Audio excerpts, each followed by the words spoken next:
Kalau benar-benar ingin anda sukses dunia akhirat, harus kita percaya sepenuhnya takdir.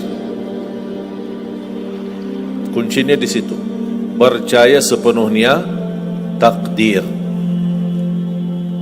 Takdir itu menjadi salah satu rukun iman. Tapi banyak di antara kita yang belum percaya sepenuhnya soal takdir.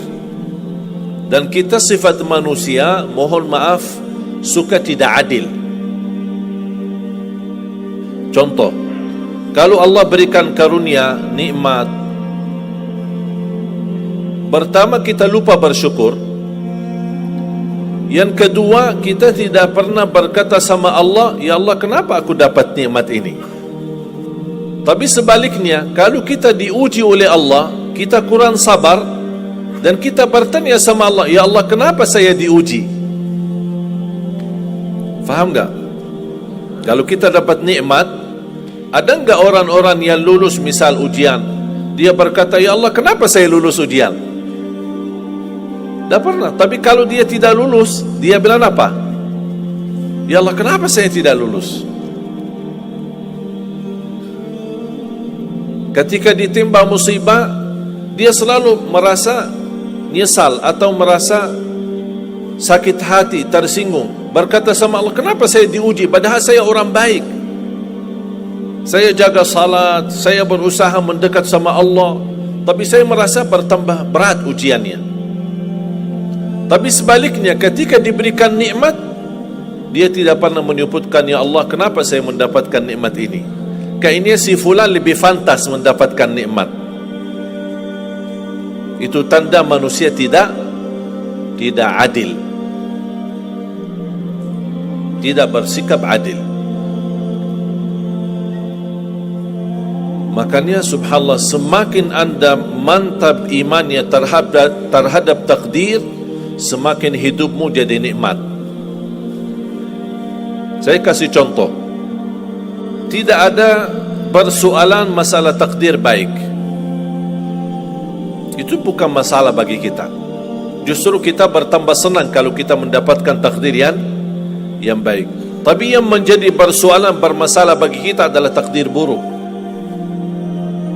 Ketika ditimpa musibah, ketika ada ujian, ada sakit, kesulitan, penghasilan yang tidak mencukupi, dan banyak masalah keluarga, masalah rezeki, masalah sama majikan, masalah di kerjaan, itu yang membuat banyak beban fikiran.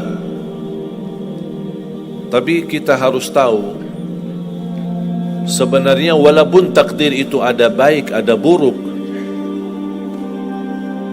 kenyataannya buruk, nampaknya buruk, tapi hakikahnya baik. Hakikahnya baik. Tapi kapan kita bisa tahu takdir yang buruk ini bisa menjadi baik bagi kita? Belum tentu sesaat terjadi ujian itu. Bisa jadi belakangan, bahkan bisa menjadi sekian lama baru kita tahu dan sadar ternyata takdir itu baik bagi kita. Sebenarnya kalau kita tahu rahasia takdir, apapun yang akan terjadi, kita tidak ada kekhawatiran. Karena kita tahu sesudah ujian ini pasti ada sesuatu kebaikan. Dan yakini Bapak Ibu, Allah subhanahu wa ta'ala maha baik. Allah tidak senang menyusahkan hambanya. Tapi kadang-kadang proses untuk menuju kebaikan ada kesulitan dan tantangan. Berarti intinya apa? Apa yang saya ingin sampaikan, jangan ada yang merasa sakit hati atau merasa tersinggung ketika menghadapi ujian, merasa belum terkabul keinginannya. Allah sudah kabulkan, InsyaAllah tidak ada di antara kita yang ditolak doanya. Cuman kita mohon maaf kadang-kadang buru-buru, ingin selalu semuanya cepat.